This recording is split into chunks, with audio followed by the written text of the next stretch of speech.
Alright everyone, Berkeley is the center of, weird resistance against all things triggering at the moment, and so naturally you keep having protests and problems there. And Coulter has decided she's going to speak at Berkeley.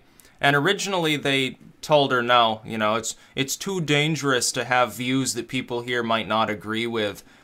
They might get violent, as though that was a fucking excuse. It's just an excuse that Berkeley used because they didn't want her there.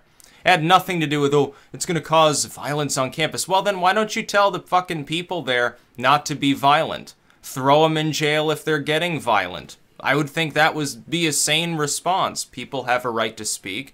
If they don't like her showing up, then protest all they want. 10,000 of them can get together and just shout outside the venue or whatever. Then you get your normal disruptions. You had these at Trump rallies. You also had these with Sanders events as well. Strangely enough, you never got them with Clinton events, probably because they were so fucking boring that all the people that were going to protest, they just fell asleep 10 minutes in, and so they couldn't hold up their banners and try to shout her down. Other than the dude, who shouted Pepe that one time, and that was a big event. It was a big event because it's the largest crowd she ever had, one person actually paying attention to her. But I'll say this. I've got to remark on Ann Coulter before I can remark on the shit at Berkeley. I don't even like Ann Coulter. I see her as very likely to be nothing more than a satirist that isn't even herself a conservative. I've thought this for years. When I look at what she says, how she says it, and so forth, I think she fits in with this sort of dedicated right-wing celebrity crowd that nonetheless, they're not even really conservative. They don't really have any central principles. I think the same about Nugent. I think the same about Palin. I think these are people that are not actually genuinely... They form nothing more than a caricature of sort of an ignorant right-winger with off-the-wall views who says off-the-wall things from time to time. I've always thought that she was primarily making a career out of it, and that she doesn't actually believe many of the things she says. As far as her real political affiliations, I've always felt they could be anything. Maybe she's totally apolitical and just realized, hey, I can make money off this. It'd be like a Ted Haggart making money off of religion or something like that. And you get this on the left too. You get people, they'll say totally whacked out crazy things. Most often it's not people that are actually in office, it's people that have declared themselves to be part of some movement. They speak loud and long, and they say off-the-wall things to get attention so they can sell books and whatever the case may be. Okay from a capitalistic perspective, but I just don't see her as an authentic conservative. I see her as a satirist, possibly even a liberal, designed specifically to make conservatives look like they're a little bit on the nutty side. That being said, she has every right to speak at Berkeley.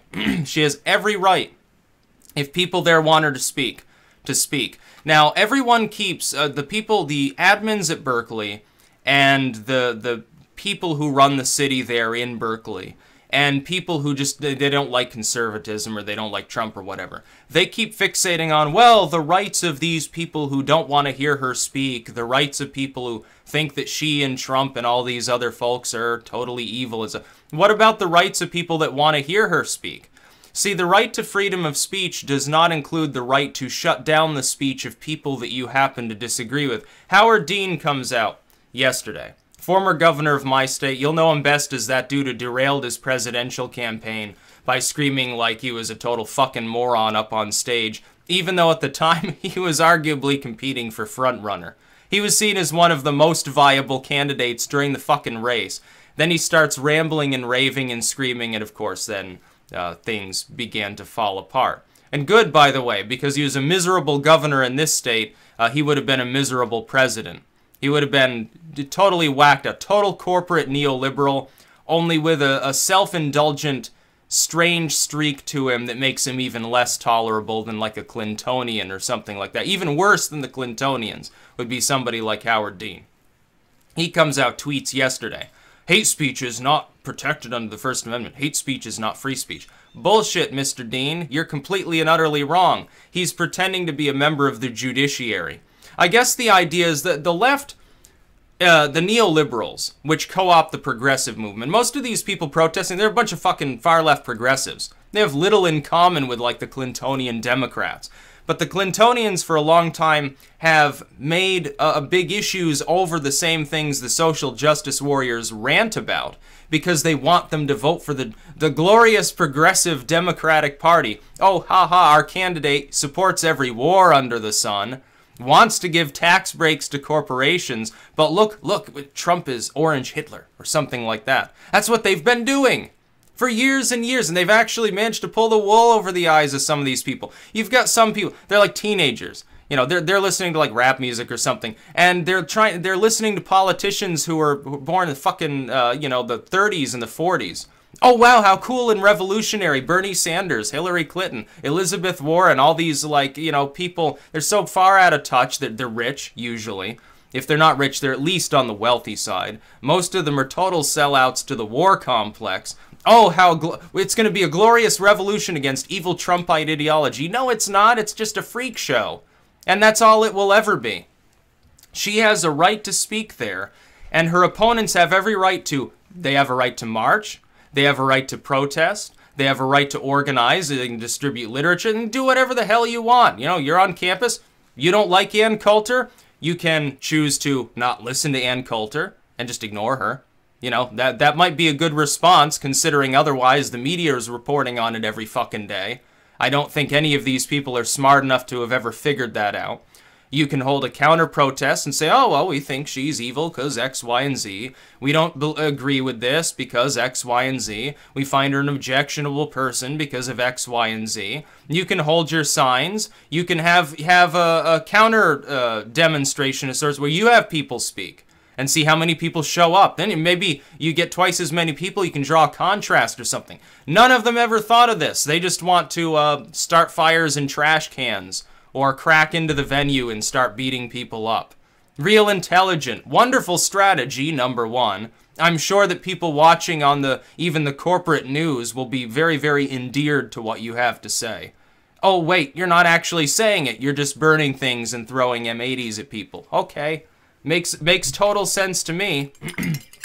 Number two, it makes you look so civilized when you target people that aren't in many cases even there for Ann Coulter's venue. It's just like all these other cases. Antifa shows up, some other freakish group shows up. They start beating random people that have nothing to do with anything political. There's someone standing on the sidelines chewing fucking bubble gum and recording with an iPhone, they just start beating on them or something like that. Now, I have yet to see a single instance in recent history. I know that you want to cast the far right, or Trump fans, or nationalists or something as violent. I have yet to see a single instance where, unperturbed by some group that is already attacking them, a bunch of right-wing individuals haul off and begin beating random people at a venue. I haven't seen it. When I see it, I'll be perfectly willing to admit, yeah, that's a problem too. This group is being violent for no reason. I just haven't seen it. And this is in lieu of the fact that the corporate media, like the CNNs and stuff, they don't really like those groups. They would love to make light of the fact that it had happened if it had happened. Last time you had any violence at all were some Trump rallies where there were some attacks, and it turns out that that was the result of infiltration. It wasn't even the result of Trump fans. It was somebody dressed up as a Trump fan who was paid for by a group offshoot of the DNC. This was already exposed by the Veritas Project. They show up, they punch somebody, or throw a flashbang, or set off a stink bomb or something, and that's where the violence erupts from. And then you get some, you know, offshoot violence from that, and the media comes as, oh, how violent these Trump rallies are. It's just it's not a love fest, it's a hate fest. And it was all very surreal. This is the sort of tactics you'd usually associate with maybe the Tammany Hall era or something like that. But Coulter has a right to speak. You don't have the right to tell her she can't. That the people that want her to be there don't have a right to hear her speak on your campus just because what you happen to find what she says objectionable. What if you invite some liberal activist to speak about climate change, about a war, about how Trump is Hitler, about, you know, gay rights, whatever the hell it happens to be, and a bunch of people show up and they say, we don't want to hear that shit on our campus. It triggers us. We need a safe space away from this, so you can't speak. How would you react? How do you think the admins at Berkeley would react? be a totally different story. We shouldn't even be having this conversation over whether a person can or cannot speak on a campus. Ann Coulter is probably a satirist and isn't even that far out there, even if she isn't. She's no Richard Spencer. She's talking about, oh yeah, lower the taxes. Oh yeah, I don't agree with abortion. Stuff like that. Of course she says off-the-wall things from time to time. Specifically in the way she says them rather than her own supposed opinions. If you think that Ann Coulter is really, really, really far out there, have you ever used the internet? Have you ever used YouTube, Facebook, Twitter, anything like that? She's not that far out there. She's close to what the alt-right would label as a cuckservative. So I'm not seeing exactly why people have a problem with this. Free speech is, yeah, you can speak. Free speech is not, you can prevent others from speaking. That's about all. Peace out.